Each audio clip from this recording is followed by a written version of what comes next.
Namaste.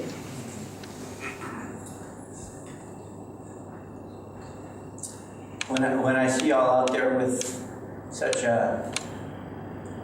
good vibrations, I just want to enjoy it. Today's subject is how you can change your consciousness at will. In order to be clear about what it is I'm talking about, we have to start with consciousness. What is consciousness? Well, we're aware.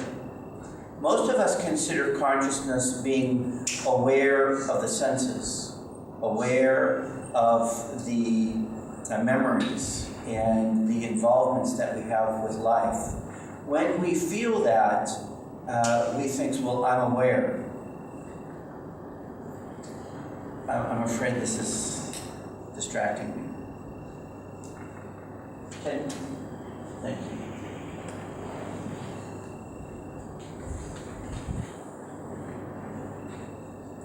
When we're sleeping, we're sometimes aware that we're dreaming. Sometimes when you wake up, you remember, oh yes, I was dreaming. This awareness in dream time is discussed as subconsciousness. And we have a lot of automatic reactions in life that are connected to subconscious habit. So if somebody does something that irritates you, it pushes your button, you have this automatic reaction, I don't like that. When you smell a smell that you don't like, oh, I don't like that. If you have an experience that you do enjoy, that you, oh, I like this. And as soon as you realize you're going to do it, you, oh, good. You have an automatic reaction to these things. The problem is that our automatic reactions to life haven't been fulfilling. Yet most people think that this is the only way we can live. Humans are animals on planet Earth, and they are basically defined by their brain and their brain capacity and the healthy nerve pathways and their muscles and the way they look and all of these outward things, when in fact we're from something completely different. And we can prove that difference. But the first thing we have to recognize is that we're interested. And once we become interested, and then we are fortunate enough to come across the yoga teachings, then we get very specific instructions about how to proceed consciously in life in a way that will lead us to experience who and what we truly are. What are we? We're spirit. What is spirit? The omnipresent consciousness of bliss, love, peace, calmness, understanding. It's the power of the universe. It's the sound of the universe. It's the light. In that experience, we will find what we truly are. But there is a gap between what we experience now in our everyday consciousness to that universal potential. I recently came across a title of one of the videos on the Ananda Worldwide site on YouTube. And it was a good title for us. It's How I Found God on the Internet. And you know, we can imagine what that might mean. You know, he was searching for a spiritual truth and he found our site. Or I didn't actually watch the video. I was satisfied with just the title. How I Found God. And I thought, how you found it? Is God lost? The keys, like you can't find the car keys, it's not there, so you have to go seeking it. It's funny, isn't it? God is lost. We have to find God. We seek God. Where are we going to go to seek God? The cartoons in America have, there's a mountain, and there's a guru sitting on the top. And somebody comes up, climbs up to the top of the mountain to ask the guru, how can I find enlightenment? And yet the teachings of India say that when the student is ready, the teacher appears.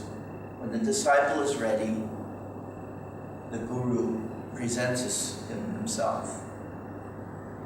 And in the reading, we heard that Yoganandaji said we shouldn't pray to God, oh please, I don't really know if you're there because I'm still seeking you. But, because I haven't found you yet, but I'm hoping that you can hear this. And would you please, if you're not too busy doing I don't know what, would you please fulfill my prayer? Well, he said you should demand. How do you demand of God? That's a little scary. I demand, oh no! Thunder, lightning, it's an imposing thought.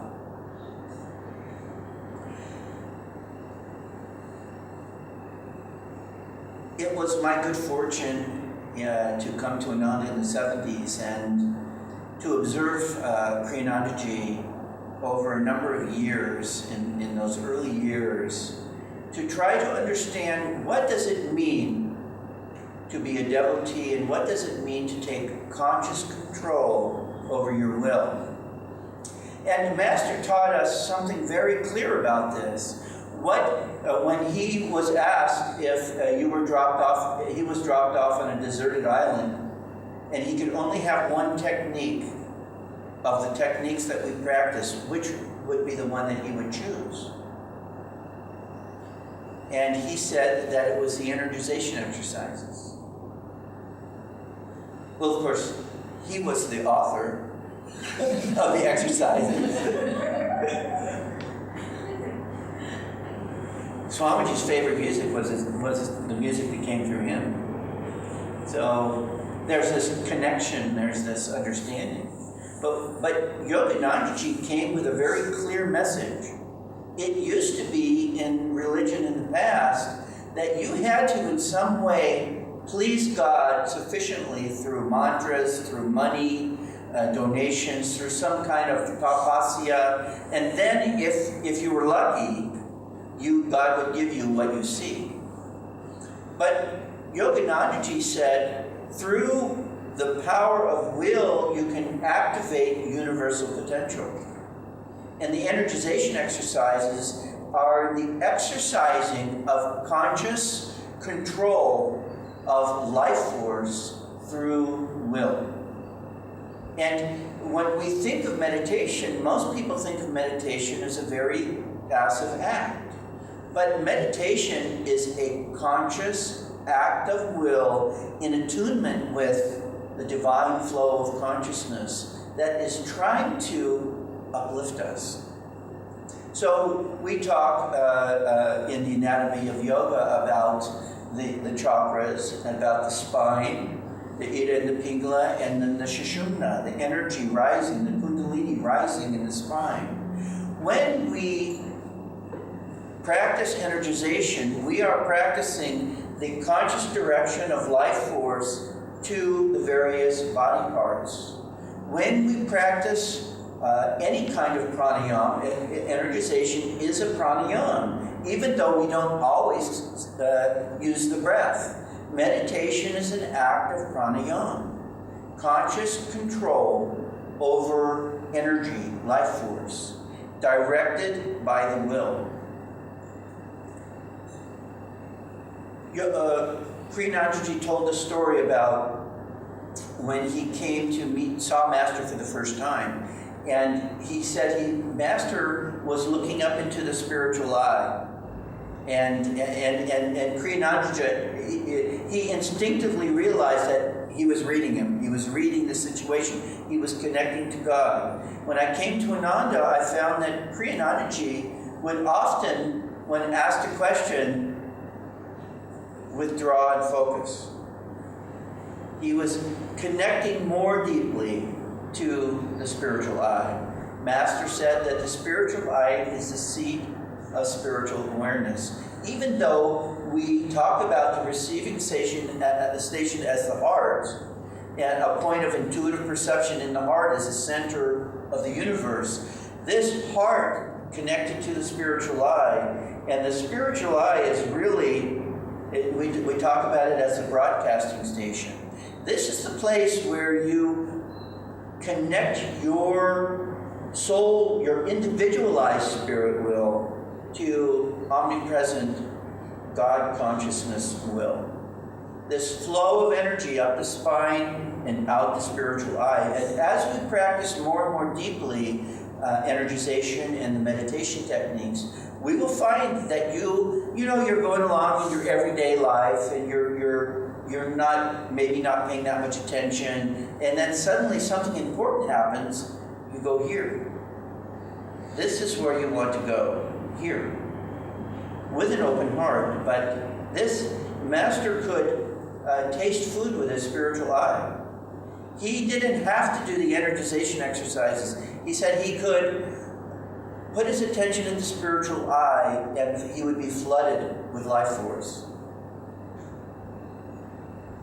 Remember the story of the picture? And somebody said, "May I take your picture?" He says, "Well, wait a moment, let me go into samadhi." Boom! Right there. A conscious act of will.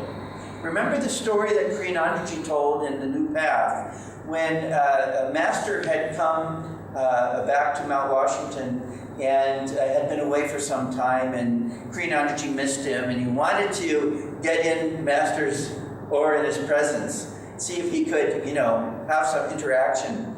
So he decided that this was the perfect time to fill the drinking water with a new bottle. And he came in, he's huffing and puffing and trying to get Master's attention.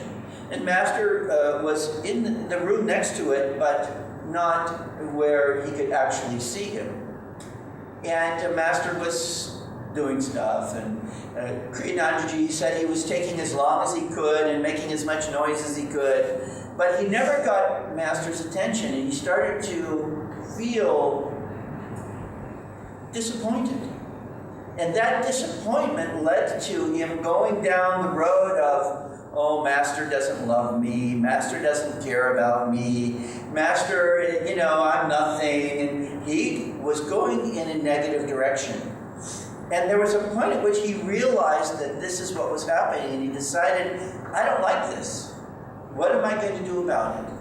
So he went to his meditation room and he put his mind here, at the point between the eyebrows, very intensely. And through that intense change, in just a few minutes, the mood was gone. He knew clearly, Master's busy. If everybody was bugging him all the time, he wouldn't be able to serve the world the way that he does. Master loves me, but just because Master loves me doesn't mean he has to pat me on the head every 10 minutes.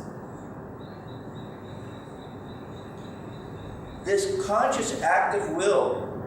Another principle that Kriyanandaji often mentioned was, if you want to be lucky, meet luck halfway. That means if you want good things to happen in your life, you've got to direct your energy in the direction that you seek. This is a conscious act of will. You can consciously act outwardly. You can consciously act inwardly. When you connect the two, the deeper you go inwardly, the more your outward actions will have power, and they will reflect a higher and higher understanding. There's a very simple technique to consciously connect in just a moment. Let's do it. Take a deep breath in the nose. Hold, exhale out the mouth. In the nose, hold, out the mouth. Breathe normally. Feel that connection. You are more centered, you're more connected. You can do this now. We just did a pranayama. And as most people think of it, we did a breathing exercise. But much more importantly, we consciously directed our energy. This is, and our consciousness changed through that conscious act of will. Now, as anybody can do this exercise anytime during the day, but on our path, we have another breath technique that we use, the double breath, the short and long inhalation, short and long exhalation. Now, we usually associate this with the first of the energization exercises, tensing the muscles and relaxing. But you can also use this breath just by itself. Just as we use the two breaths, just do one. Try it. Just don't tense the body. Just very consciously do the double breath. In the nose, out the mouth. One breath. One act of focus. When we practice this, then gradually we'll become more and more able to direct our minds instantaneously. Having watched Swamiji do this many times, this is a very interesting story. One time I was in the Swami's dome where he lived, before the Crystal Hermitage was built around it. And there was a group of us. There was a photographer there taking some photos, promotional photos. I don't remember why. And there was a handful of us just there. And he was setting up the lights or something. So Swamiji was, as usual, kind of entertaining us in the various ways that he would. And he says, watch this. And he said, I'm going to focus on the heart chakra. Watch what happens. And then he said, now I'm going to go to the throat chakra. And now I'm going to go to the spiritual eye. And remember, we often talk about how Master would look like the person that he was with, how his consciousness shifted and was attuned to that person. In that moment, you can see Swamiji's energy just focusing on his heart. And then, and the love started to, and then at the throat chakra, and this calmness. And then this clear, joyful, and it was like energization of the chakras. No physical tension, but absolute control of the direction of your energy. This is something that happens the deeper you get into meditation, the more you feel the flow of energy, not so much, sometimes we talk about Kundalini and people describe it as it could be actually a very strong surge of energy, like people have even described it as like a gunshot of energy going up the spine, but of joy, and not of tension or fear, but of just deep bliss. But way before that, you can begin to feel an upward flow of energy. And we talk about you feel uplifted. This upward flow of energy in the Sushumna, it's a flow. And when you focus at the spiritual eye, you can begin to feel this flow of energy. We talk about the spiritual eye as being almost like a tunnel, and the energy flows. When we feel God's presence, remember, God's presence is ever new. It's a flow. It's an ever new flow. When we focus at the spiritual eye, we're tapping into a universal presence that we're trying to find. Remember, it's lost, but we're trying to find it. To find it, you have to calm the mind and begin to direct your will, especially at the spiritual eye. And then, but not with tension, but with inward attunement. We have to attune ourselves to this natural flow. And this is a universal experience. Even though each of us will have a unique experience of that universal experience, this is the way life is made. So what we want to do is take the principles of the energization when we're talking about changing your consciousness at will we practice it by left forearm, right forearm, left upper arm, right upper arm. Spiritual eye, heart center. Accomplishment of this business project. The improvement of this relationship. Making everything that we do attune yourself to God's life force flowing through your consciousness and direct it in a prayer demand way. Take responsibility and attune yourself to this very specific skill of directing your energy at will. I had this experience, this was in the 70s, and I was, Nayaswami Haridas and I had started the center in Sacramento, and Swamiji was coming down for a TV interview. And I was supposed to meet him at the TV station, and I was going to be with him during this interview. And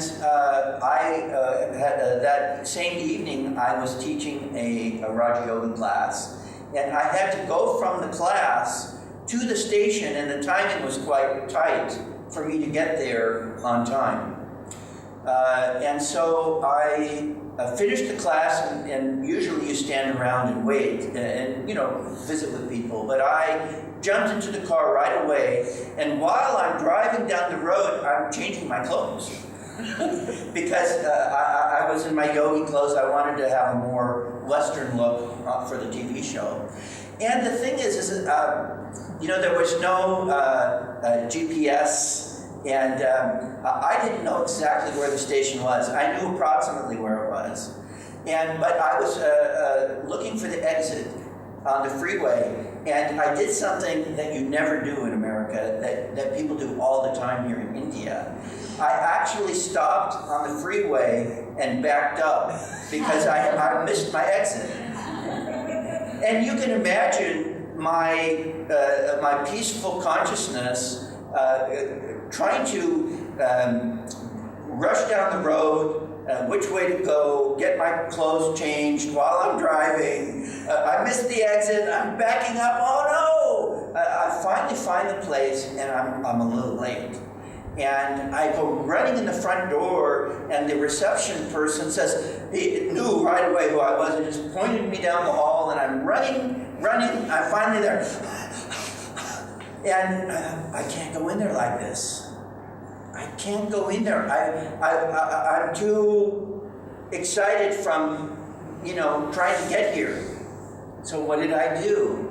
I said, well, what would Swami do?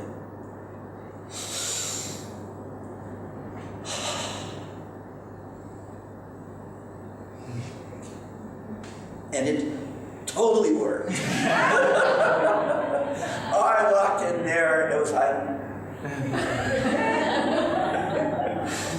I just felt it, it was like a miracle. It was like, Moses parted the Red Sea, but I calmed down in that moment. And this is a reality. This is not, I often come back to, look, if I can do it, you can do it. So this is not a pie in the sky, you've got to be, a yogi worthy of sitting on a tiger skin to do this. This is the way that we are made, and we just have to practice it. We have to realize that it can be done. We didn't realize it because it was lost. But now we have very clear instructions about what we can do, and here's how you do it. This is the great blessing of the yoga teachings. So when we practice the healing techniques, when we practice all of the meditation techniques, when we practice living consciously interacting with all of life, if we practice living in the spine, living in the center, being as connected as much as possible to the spiritual eye, and whenever you realize that you're not, bring yourself back. And then act consciously in tune with the precepts, the principles, and the techniques that we've been given. And you will find that you will gain power just as described in the yamas and the niyamas. The natural evolution of the soul is to gain the power to consciously direct your will and accomplish anything that God has given you to accomplish at will. Swamiji, when he wanted a new song, he focused his mind, he opened his spirit, and he received it. When Master sat for meditation, he sat until God came. He didn't have to wonder if God would come, or what is God, can God be found. Master said when we meditate, instead of saying, when will I see God? Say, I have Him, I have Him. We may not have all of it right now, but we cannot get away from it. God can never be lost. We can become confused. But through the techniques that we practice, through the conscious act of will, we can find, remember, and perceive God's presence at all times, in all situations. Namaste.